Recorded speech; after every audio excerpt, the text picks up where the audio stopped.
할렐루야. 하나님의 말씀 같이 보겠습니다. 오늘 함께 나눌 하나님의 말씀 룻기 1장 6절부터 18절까지 있는 말씀입니다.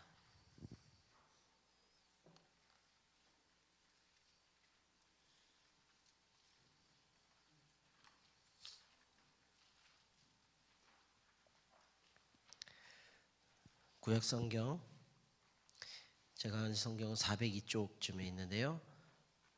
룻기 1장 6절부터 18절까지 있는 말씀, 저 여러분 한 절씩 교독하도록 하겠습니다. 그 여인이 모압 지방에서 여호와께서 자기 백성을 돌보시사 그들에게 양식을 주셨다 함을 듣고 이에 두 며느리와 함께 일어나 모압 지방에서 돌아오려 하여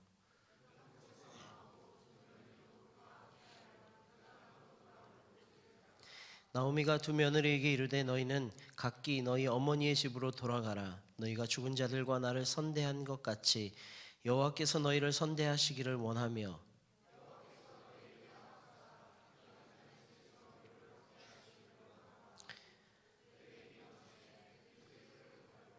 나오미에게 이르되 아니니이다. 우리는 어머니와 함께 어머니의 백성에게로 돌아가겠나이다 하는지라.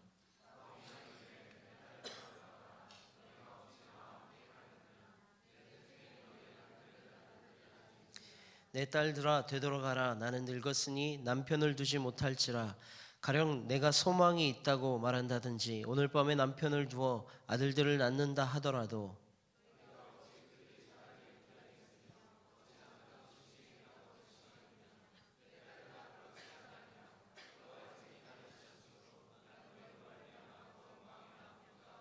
그들이 소리를 높여 다시 울더니 오르바는 그의 시어머니에게 입맞추되 룻은 그를 붙쫓았더라.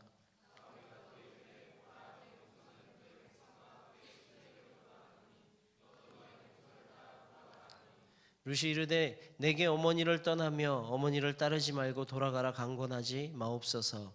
어머니께서 가시는 곳에 나도 가고 어머니께서 머무시는 곳에서 나도 머물겠나이다. 어머니의 백성이 나의 백성이 되고 어머니의 하나님이 나의 하나님이 되시리니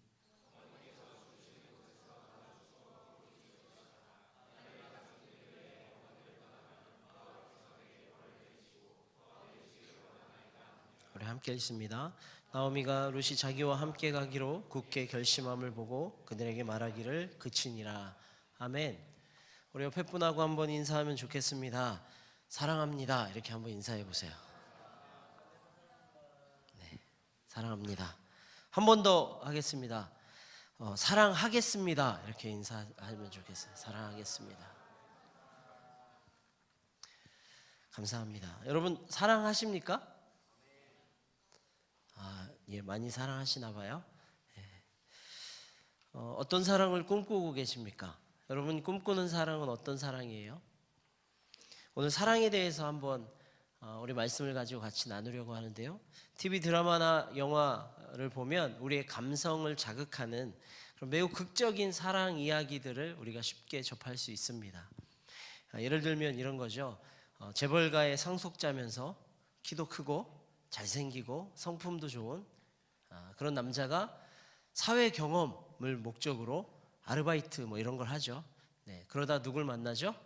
예, 아르바이트 하면서 생계를 이어가는 예쁜 여주인공을 만나게 됩니다.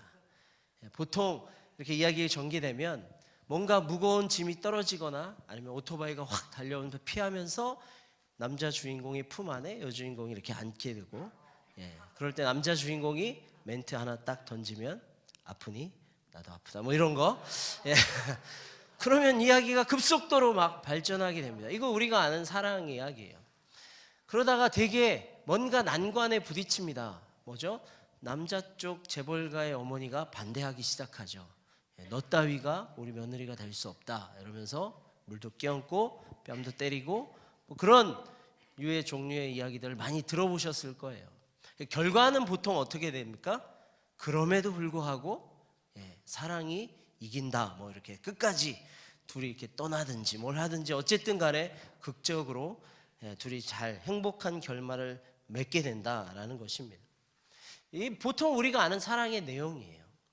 여러분 어느 정도 차이는 있겠지만 아마 우리 머릿속에 사랑하면 떠오르는 것들이 보통 되게 이런 종류의 것들이 아닌가 생각해 봅니다. 한 남자와 한 여자가 만나서 아름다운 그런 결실을 맺는 사랑. 그런데 오늘 본문에서 만날 수 있는 사랑 이야기는 이런 사랑과는 굉장히 다른 사랑의 이야기를 우리가 접하게 됩니다. 사랑하는 남편과 두 아들을 먼저 떠나보낸 시어머니와 그 시어머니처럼 똑같이 과부의 신세가 된 며느리들과의 사랑 이야기가 오늘 본문에서 소개되고 있다는 거예요.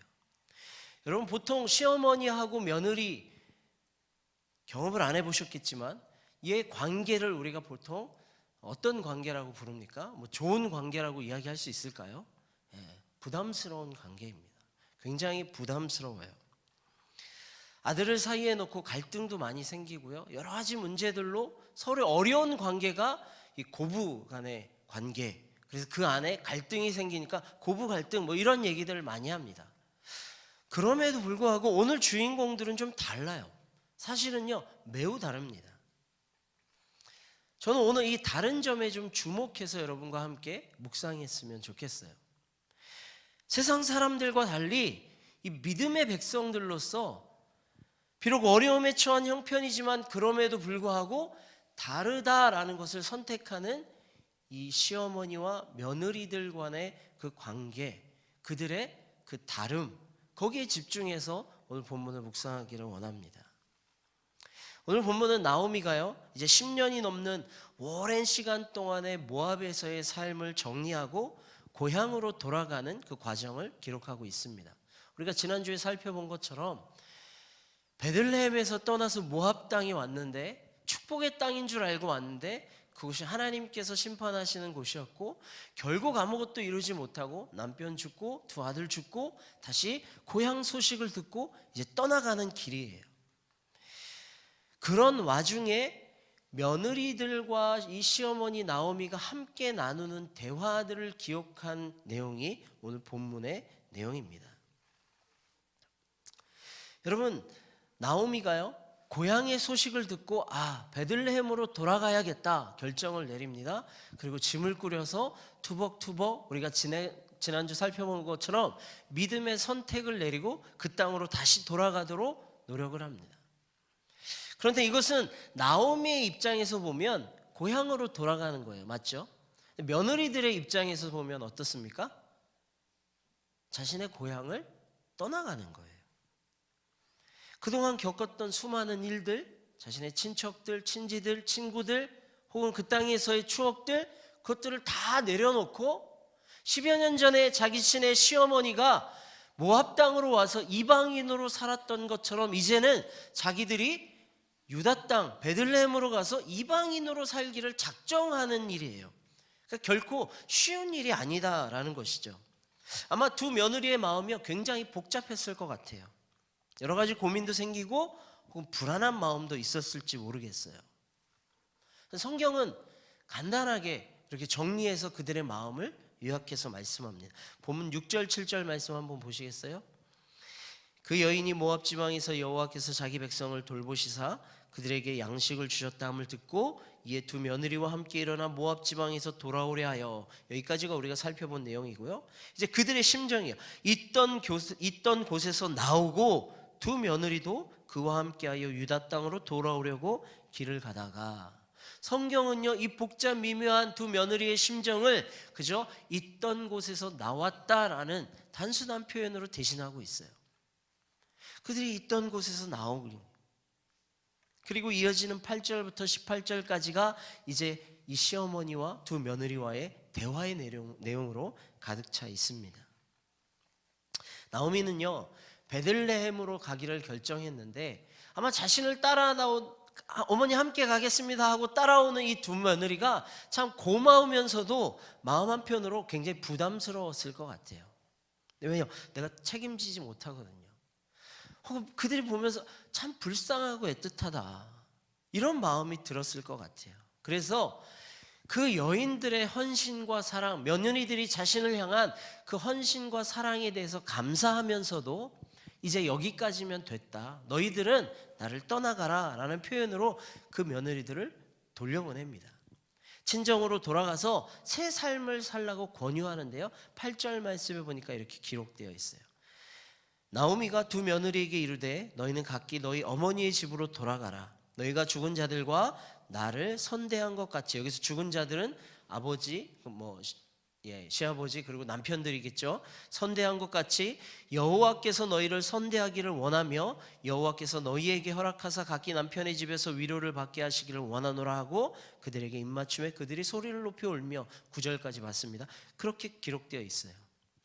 여러분, 사실요, 두 아들이 죽은 그 상태, 그때 사실 이 며느리들과 시어머니 나오미의 사회적 관계는 이미 끊어졌다라고 할 수 있어요. 더 이상 아무런 연결고리가 없는 거예요. 정은 좀 남아있을 수 있겠죠. 그러나 이 두 며느리들이 시어머니까지 책임져야 할 사회적 그런 책임은 없다라고 보는 것이 어쩌면 더 정확할지 모르겠어요. 끝까지 모셔야 할 책임이 없는 거예요.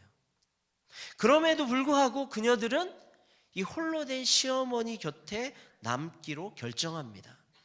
며느리들의 헌신과 사랑을 볼 수 있는 대목이에요. 이런 며느리를 얻어야 합니다. 이런 아내를 만나시기를 축복합니다. 할렐루야. 난 괜찮아요. 아니요, 여러분, 이런 며느리를 만나야 돼요. 그 은혜예요. 그런데 그들의 며느리들의 이러한 사랑과 헌신에 대해서 언급하면서요, 나오미가 중요한 표현을 사용합니다. 그것은 선대라는 단어예요. 8절 하반절에 이렇게 나오는데요, 중반쯤 보니까 너희가 죽은 자들과 나를 선대한 것 같이 여호와께서 너희를 선대하시기를 원하노라 라고 하면서 선대라는 단어를 두 번이나 사용하고 있어요. 오늘 본문에서 선대라고 번역된 단어는요, 히브리 원어로 하면 헤세드라는 말이에요. 많이 들으셨죠? 헤세드. 헤세드는 성경에 굉장히 자주 표현되는데 한글 버전으로 이렇게 번역되면서 여러 가지 단어로 다양하게 번역되었어요. 인자, 은혜, 은총, 인애, 선대, 후대, 자비, 긍휼, 이렇게 다양하게 번역된 단어가 이 헤세드입니다. 우리 교회 이름도 있죠? 인애. 우리 무슨 교회죠? 인애교회. 좀 고급지게 원어로 하면 헤세드 이렇게. 우리 교회가 헤세드 교회, 인애 교회예요. 여러분, 성경에서 보면 헤세드라는 이 단어는요, 대부분 하나님께서 인간에게 베푸시는 지속적인 자비와 사랑에 대해서 언급할 때 이 헤세드라는 단어를 썼어요. 하나님께서 사람에게 향하신 그 사랑, 꾸준히 자비하시고 인내하시고 그들을 향해서 베푸시는 그 사랑에 대해서 말할 때 인애라는 단어, 헤세드라는 단어, 선대라는 단어를 썼다라는 거예요. 그런데 한 걸음 더 나아가서 현대 학자들은요, 이 헤세드라는 것을, 그 단어를 정의할 때 이렇게 내렸어요. 약한 자가 공궁에 처해 있을 때 강한 자가 그럴 의무가 없음에도 불구하고 자발적으로 보이는 충성을 헤세드다라고 이렇게 정의하고 있어요. 다시 한번, 약한 자가 공궁에 처해져 있어요. 근데 강한 자가 그럴 의무가 없음에도 불구하고 이 자발적으로 약한 자에게 보여주는 충성, 그것이 바로 헤세드다라고 이야기하고 있다는 거예요. 재밌지 않습니까? 일반적으로 충성이라는 단어를 한번 생각해 보세요. 저는 굉장히 획기적이었어요. 충성은요, 약한 사람이 강한 사람에게 하는 게 충성이에요. 맞죠? 낮은 사람이 신분이 높은 사람에게 하는 것이 충성이에요. 우리 군에서 휴가 나온 우리 현빈이 있는데 지금 병장이거든요. 병장 말년. 병장이 이병에게 충성합니까? 장교가 사병에게 충성합니까? 그럼 그렇지 않아요. 그거는 일반적이지 않아요.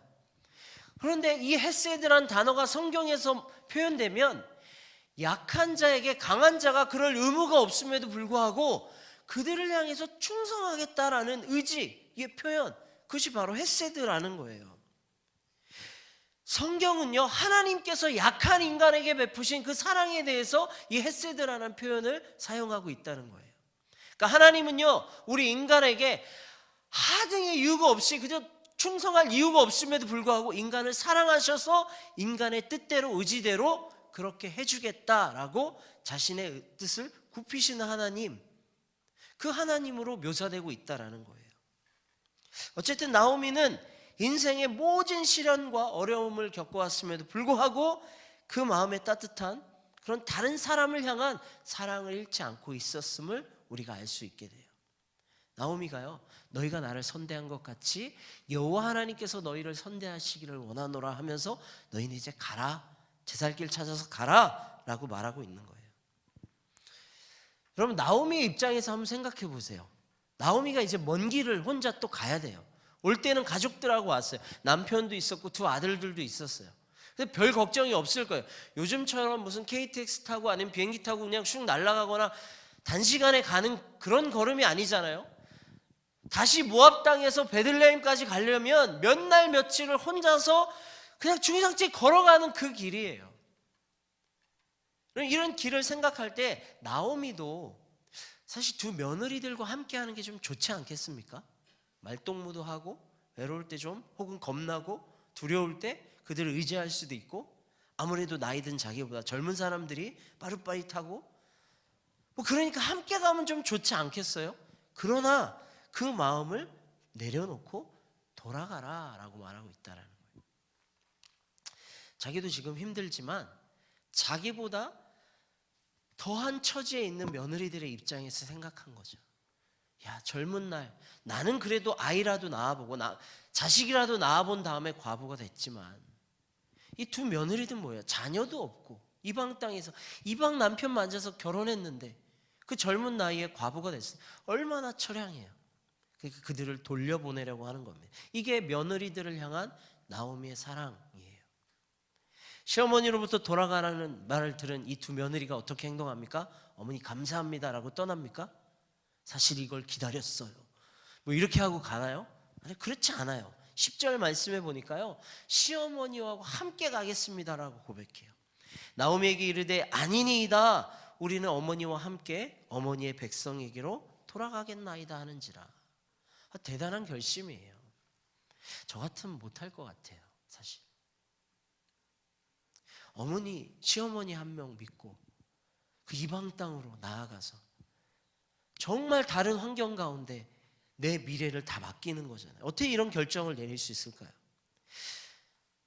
나오미와 며느리들의 그 평소의 관계가 어떠했는지 우리가 짐작해 볼 수 있는 대목인 것 같아요.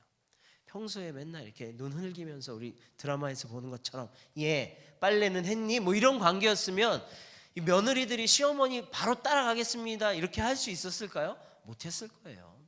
평소에도 아끼고 사랑하고 서로 존중하고 그런 모습이었으니까 어머니가 돌아가라 할 때 아니요, 저는 따라가겠습니다 그렇게 이야기했겠죠. 그런 며느리들에게 나오미가 한 번 더 권고하고 있어요. 아니야, 돌아가 강하게 이야기합니다. 11절부터 13절이에요. 나오미가 이르되 내 딸들아 돌아가라, 너희가 어찌 나와 함께 가려 하느냐? 내 태중에 너희의 남편들 아들들이 아직 있느냐? 내 딸들아 되돌아가라. 나는 늙었으니 남편을 두지 못할지라 가령 내가 소망이 있다고 말한다든지 오늘 밤에 남편을 두어 아들들을 낳는다 하더라도 너희가 어찌 그들이 자라기를 기다리겠으며 어찌 남편 없이 지내겠다고 결심하겠느냐? 내 딸들아 그렇지 아니하니라. 여호와의 손이 나를 치셨으므로 나는 너희로 말미암아 더욱 마음이 아프도다 하며 딸들에게 돌아가라 라는 거예요. 그러면서 우리가 조금 이해할 수 없는 내용을 이야기하고 있어요. 내 태중에 아이가 있느냐? 혹은 내가 오늘 당장 시집을 가더라도 애를 낳을 수 있겠느냐?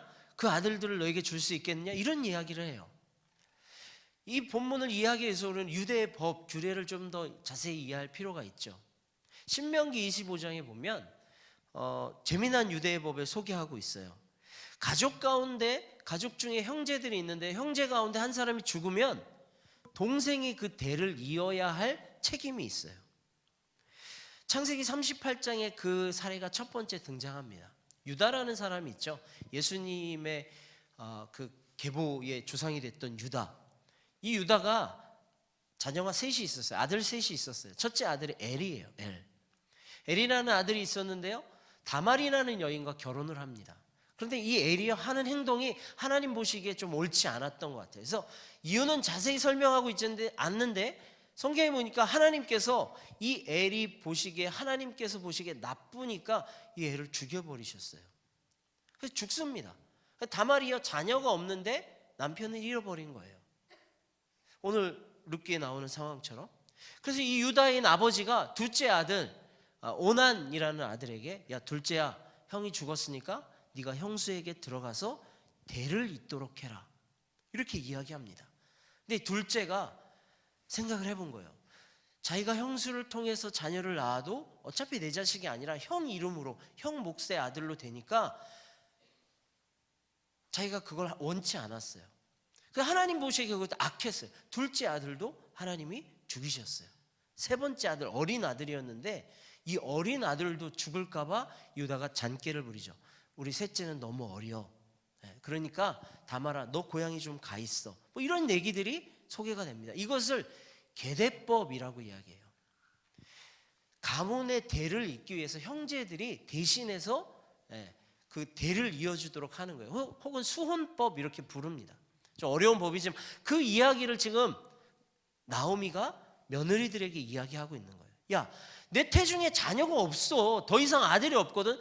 너희를 통해서 씨를 낳게 할 아들이 없어. 혹 내가 나이가 늙었지만 혹 지금이라도 어디 다른 남자한테 시집을 가서 애를 낳아서 너에게 준다라고 할지라도 그때까지 너희가 어떻게 기다리겠니? 아이를 낳아서 또 자녀를 키워서 결혼할 나이까지 안 돼 이러면서 돌려보내는 거예요. 돌려보내는 겁니다. 나오미는요, 이 며느리들에게 너희를 이렇게 딸들이라고 부르면서 그들을 돌려보내요. 내 딸들아 돌아가라, 내 딸들아 돌아가라, 이렇게 이야기해요. 근데 나오미가요, 그냥 하는 말이 아니었을 것 같아요. 정말 진심으로 우러나서 그 며느리들을 딸처럼 여기면서 한 이야기일 거라고 저는 믿습니다. 거칠애로 하는 말이 아니죠. 이런 시어머니 만나야 되는데요. 아멘 하신 분, 아멘. 만나게 될 줄 믿습니다. 아멘. 이 축복이에요. 이런 시어머니 만나야 돼. 딸처럼 여기는 시어머니.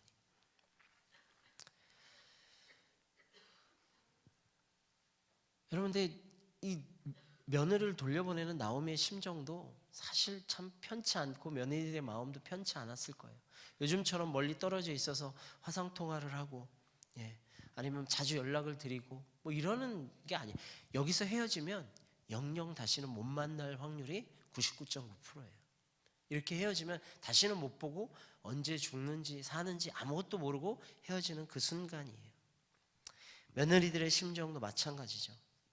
굉장히 서럽고, 어머니가 왜 우리를 돌려보낼까? 마음 한편으로 아프고 쓰리고, 그러면서도 어쩌면 소망을 다시 품었을지도 모르겠고, 여러 가지 복잡한 미묘한 심정이 들지 않았겠습니까? 근데 그런 상황 가운데서 이 오르바라는 며느리가요, 어머니의 말씀을 따르기로 결정해요. 14절에 보니까 그들이 소리를 높여 다시 울더니 오르바는 그의 시어머니에게 입맞추되 룻은 그를 붙쫓았더라, 이렇게 말씀하고 있어요. 돌아가라, 내 딸들아 돌아가라 라고 얘기하는 나오미의 말에 어쩔 수 없이 어머니의 말씀에 순종해야지 라는 마음으로 이 오르바라는 한 며느리는 네 어머니 제가 가겠습니다 라고 돌아가요. 그렇게 고향으로 돌아간 오르바는요, 두 번 다시 성경에서 언급되지 않아요. 여러분, 우리는 이 오르바를 아이고 나쁜 사람 이렇게 비난할 수 없을 거예요. 그는 현실적인 선택을 한 거예요. 오르바가요, 나오미를 떠나지 않고 그 자리까지 함께 했던 것만으로도 이미 자신이 할 역할을 다 했다라고 우리는 볼 수 있어요. 아마 그 이상으로 다 했을 것 같아요. 시어머니의 축복을 받으면서 떠났습니다. 근데 분명히 알 수 있는 게 뭐죠? 오르바는 자신의 백성들, 자신이 살던 그 고향이 남기로 선택했다라는 거예요. 반면에 또 한 명의 며느리가 있죠. 룻. 성경의 주인공 룻. 얼마나 대단한 여인이 되었으면 성경 한 권의 제목이 룻기예요. 룻. 이 여인은요, 여러분들이 주목해서 봐야 할 여인이에요. 본받아야 할 여인인 줄 믿습니다. 이 룻은요, 그럼에도 불구하고 시어머니에게 붙었어요. 자진해서 시어머니 곁에 머물면서 시어머니를 보살피기로 작정합니다. 룻이 시어머니를 대하는 그 모습, 여러분 이것이요 헤세드, 선대함, 인애, 하나님께서 우리에게 행하신 그 사랑이에요. 룻이요 며느리일 때는 어쩌면 약자였을지 모르겠어요. 근데 지금 상황에서 보면 사실은 강자예요. 시어머니보다 자기가 더 강해요. 선택권이 룻에게 있어요. 그럼에도 불구하고 약한 시어머니를 위해서 함께하기로 결정해 주는 것, 그게 사랑이라는 거예요. 룻의 사랑이에요. 우리가 볼 때 비정상적이죠. 아니 젊은 여자가 뭐 할 일 없다고 다 늙은 시어머니를 쫓아서 이방 땅에 간대? 왜 그런데? 이해할 수 없죠. 누가 여기서 그렇게 할 수 있겠어요? 저는 할 수 있습니다. 이렇게 손들지 마세요. 없을 거예요. 어려운 일이에요. 쉽지 않은 일이에요. 그러나 그 일반적이지 않는 일을 룻은 하네. 자, 룻이 해요.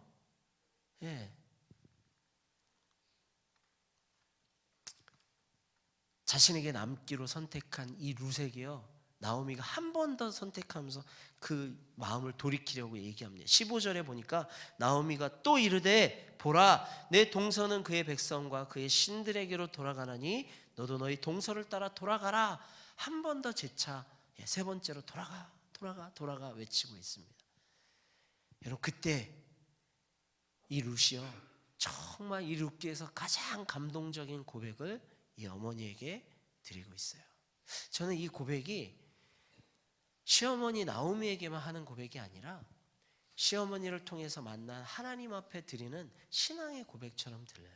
너무 중요한 말씀인데요. 우리 16절 17절 말씀을 같이 한번 읽도록 하겠습니다. 시작. 룻이 이르되 내게 어머니를 떠나며 어머니를 따르지 말고 돌아가라 강권하지 마옵소서.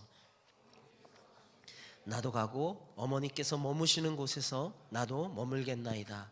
어머니의 백성이 나의 백성이 되고 어머니의 하나님이 나의 하나님이 되시리니 어머니께서 죽으시는 곳에서 나도 죽어 거기 묻힐 것이라. 만일 내가 죽는 일 외에 어머니를 떠나면 여호와께서 내게 벌을 내리시고 더 내리시기를 원하나이다 하는지라. 아멘. 여러분 보통 고백이 아니에요. 룻의 고백이요. 내 동서를 따라서 떠나가라 이러는 시어머니 앞에 아니요 저는 그러지 못해요. 저는 어머니의 곁에 남겠어요. 이 얘기만 하는 게 아니라 나는 어머니의 백성뿐만 아니라 어머니의 하나님을 선택하겠습니다라고 고백하고 있는 거예요. 여러분 이것은 신앙의 결단이에요. 저는요 어머니 이제 두 번 다시 모압에 제가 그모스의 우상이 가득한 땅이라고 지난주 말씀드렸죠. 그모스의 신앙을 던져버리고 이제는 어머니가 믿고 있는 야훼 여호와 하나님을 내가 믿고 따르며 선택하겠습니다라는 신앙의 고백을 그가 올려드리고 있는 거예요. 대단한 고백이에요. 아마 이 룻은요 시어머니를 만나기 전까지 이 나오미를 만나기 전까지 똑같이 그 동네에서 믿는 신들을 섬겼을지 몰라요. 그모스 신상 앞에 절하고 인신제사 드릴 때 옆에서 구경하고 그랬을지 몰라요. 근데 이 시어머니를 통해서 여호와 하나님에 대해서 듣고 내 마음으로 결정을 하고 그분을 따르기로 결심한 이후에 그 뜻을 돌이키지 않는다는 거예요. 저는 어머니의 백성 쫓아가겠습니다. 저는 어머니의 하나님 믿고 살겠습니다 라고 고백하는 거예요. 여러분요 룻의 이 선택은요 정말 대단한 선택이에요. 어떤 성경학자들은요 이 룻의 선택에 대해서 아브라함의 선택과 비교합니다. 아브라함이 어땠죠? 하나님께서 내가 내게 지시할 그 땅으로 가라. 본토 친척 아베의 집을 떠나라. 창세기 12장에 말씀을 하실 때 아브라함이 그렇게 떠나가요. 그 떠남의 비유해서 이 룻의 떠남도 같이 비교해서 설명하고 있어요. 왜요? 아브라함은 하나님의 말씀이라도 들었잖아. 하나님이 나오셔서 음성으로 말씀해 주셨죠. 아브라함아 아브라함아. 여러분 하나님이 음성으로 이렇게 얘기해 주시면 여러분 대부분 안 떠날 수 있다. 그럼에도 안 떠난다. 맞아요. 그럼에도 안 떠나는 사람 많아요. 성경으로 말씀해 주셔도 안 떠나는데 하나님 저는 아니겠죠? 제 얘기는 아니겠죠? 이러는데 아브라함은 하나님의 음성을 듣고 떠났잖아요. 갈대아 우르를 떠나서 하나님이 지시할 땅으로 갔잖아요.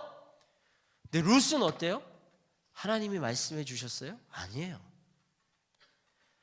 밤중에 나타나셔서 루사, 내가 너에게 명하노니 네 시어머니 나오미를 쫓아서 가라, 이런 얘기 하셨습니까? 안 하셨어요. 그럼에도 불구하고 이방 땅, 그녀의 입장에서 보면 이방 땅이에요. 베들레헴 유다 땅으로 가기로 결정하고 있다는 거예요. 대단한 결정이죠. 그리고 루시요, 이렇게 한 걸음 더 나아가서 만약에 자기가 시어머니를 떠난다면 제가 저주받겠습니다, 이렇게 얘기해요. 죽음의 그 무엇도 시어머니에게서 자신을 떼어놓을 수 없음을 말합니다. 그녀는 자신의 시어머니의 백성, 그것을 자신의 백성으로 삼고 시어머니의 하나님, 그 하나님을 내 하나님으로 삼겠습니다라고 확실하게 결정하고 그런 태도를 보여주고 있는 거예요. 여러분, 이것이 오늘 본문에서 이야기하고 있는 사랑, 헤세드, 인애, 선대함에 대한 이야기예요. 여러분, 이 나오미를 뒤따라가는 이 룻의 선대함, 그 사랑, 헤세드, 하나님께서 어떻게 보답하시죠? 우리가 그 뒷이야기를 우리는 알잖아요. 하나님께서요, 멋지고 잘생긴 돈 많은 재벌가, 우리가 앞서 이야기했던 설마 뭐 이랬던 그런 비슷한 류의 사람을 준비해 놓으세요. 보아스라는 사람을 준비해 놓으세요. 한 장 넘어가서 2장에 보면 보아스가 2장 11절 12절에 이 룻과 만나게 되는데요, 보아스가 이렇게 대답해요. 이렇게 얘기합니다. 보아스가 그에게 대답하여 이르되 내 남편이 죽은 후로 내가 시어머니에게 행한 모든 것과 내 부모와 고국을 떠나 전에 알지 못했던 백성에게로 온 일이 내게 분명히 알려졌느니라. 여호와께서 내가 행한 일에 보답하시기를 원하며 이스라엘의 하나님 여호와께서 그의 날개 아래에 보호를 받으러 온 내게 온전한 상 주시기를 원하노라. 이렇게 고백하고 있어요. 놀랍죠?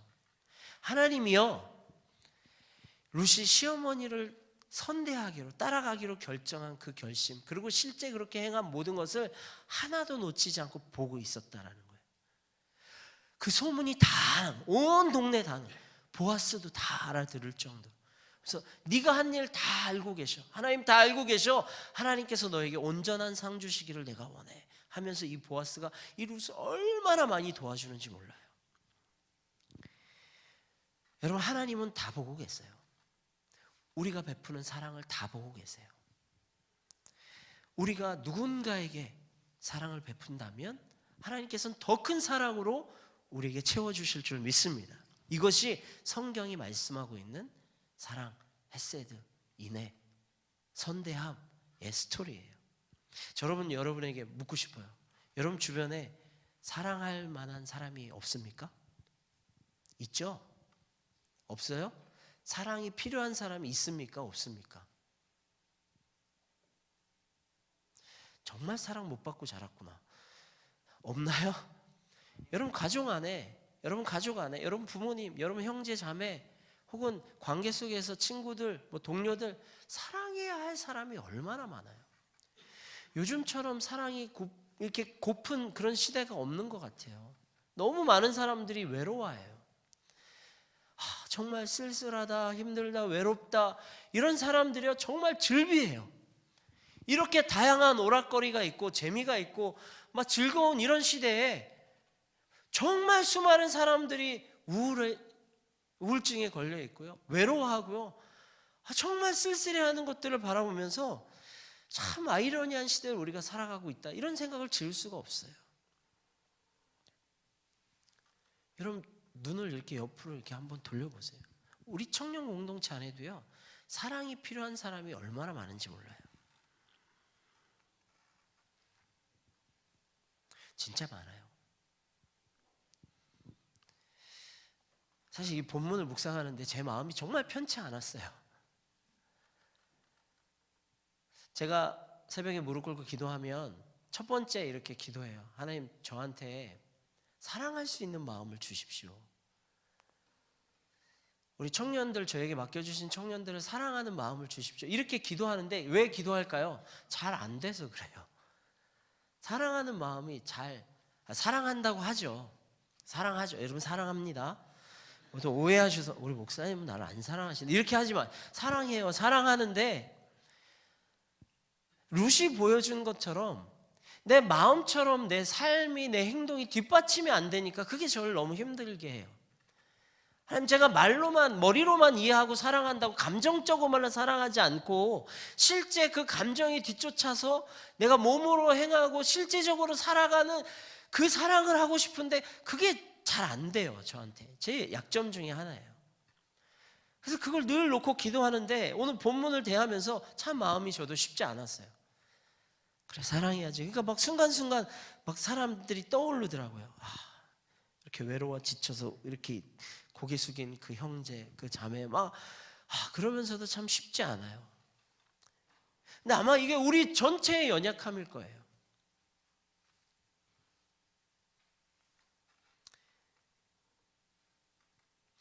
여러분, 우리는 하나님께 사랑받았잖아요.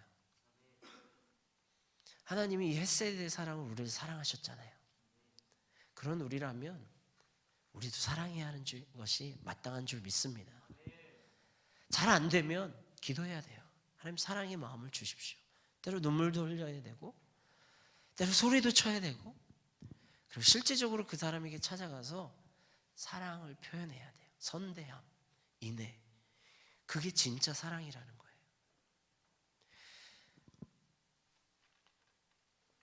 차인표 씨가 책에 이런 얘기를 썼대요.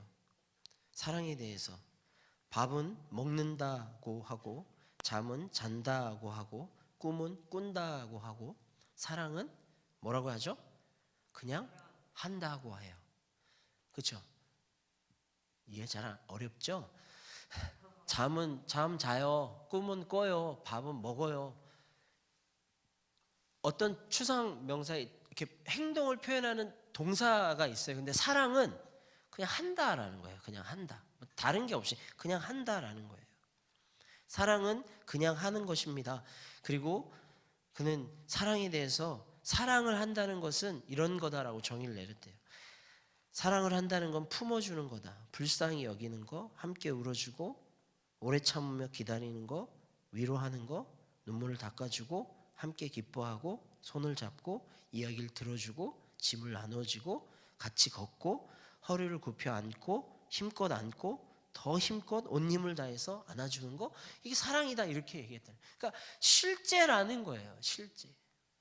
사랑은 그냥 감정이 아니라, 그냥 생각이 아니라, 하나님이 우리에게 베푸셔서 독생자 예수 그리스도를 죽기까지 내어주셔서 액션을 취하신 것처럼 우리도 동일하게 사랑한다면, 사랑이 필요한 사람이 있다면 주님이 그렇게 하시고 하나님이 그렇게 하신 것처럼 하등의 이유가 없는 거예요. 사랑하지 않아도 되지만 그럼에도 불구하고 그 연약한 사람을 위해서 다가가서 손 내밀어주고, 이야기 들어주고, 밥 같이 먹어주고, 한번 안아주고, 울면 기대도록 어깨를 내어주고, 더 힘껏 안아주고, 그게 사랑이라는 거예요. 여러분, 그런 사랑을 우리가 하고 있느냐라는 것이죠. 여러분, 그런 사랑 하고 있습니까? 저 사람이 나를 사랑해서 나도 사랑할래요. 이 사랑은요, 쉬운 사랑이에요. 저 남자가 나한테 관심을 계속 보여? 나보고 사랑한대? 나도 사랑하지? 여러분, 이 사랑은 누구나 할 수 있는 사랑 아니에요? 예수님 말씀하시잖아요. 자기를 사랑하는 사람 사랑하는 게 그게 무슨 사랑이냐고. 성경이 고백하잖아요. 자기를 사랑하지 않는데, 그렇게 하지 않아도 되는데, 그게 사랑하는 거예요. 그게 진짜 사랑이죠. 여러분, 우리 청년 공동체 안에 있는 지체들 보세요. 여러분, 사랑하지 않아도 돼요. 사실 여기 떠나면 남이잖아. 네. 물론 예수 그리스도 안에서 한 형제고 자매입니다. 네, 우린 남이래 뭐 이렇게 해서. 근데 이유가 없어요. 사실 사랑하지 않아도 아무 말도 안 해요. 그럼 왜 우리가 사랑하라고 얘기합니까? 우리가 그 사랑을 입었기 때문에 사랑하는 거죠. 하나님이 우리를 그렇게 사랑하셨으니까 우리도 그렇게 사랑하는 거죠. 말씀을 맺겠습니다. 예수님께서요, 십자가에 달려 돌아가신 것이 바로 나 때문이다 라고 여러분 진정으로 믿으십니까? 예수님이 십자가에서 피 흘리시고 장사 지낸 바 되었다가 3일 만에 부활하시고 다시 우리에게 새 생명을 허락하신 그 모든 것들이 바로 나 때문이다, 나를 위해서다라고 여러분 믿으십니까? 그 정말 믿는다면 우리도 사랑해야 돼요. 사랑하지 않는데 저는 그걸 믿습니다? 안 믿는 거예요. 속지 마세요. 저는 형제를 사랑하지 못해요. 옆에 있는 지체들을 돌아보지 못하겠어요, 주님. 그런데 저는 주님을 사랑해요. 여러분, 이거는요, 주님이 정말 이렇게 물으실지 몰라요. 너 진짜 나 사랑하니? 이렇게 물으실지 모른다는 거예요.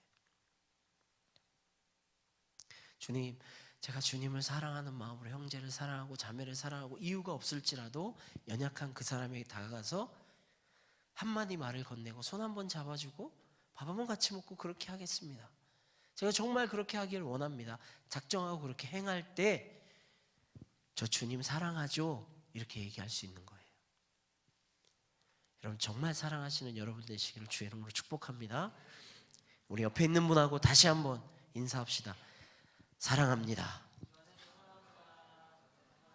한 번 더 고백하면서 인사합시다. 사랑하겠습니다.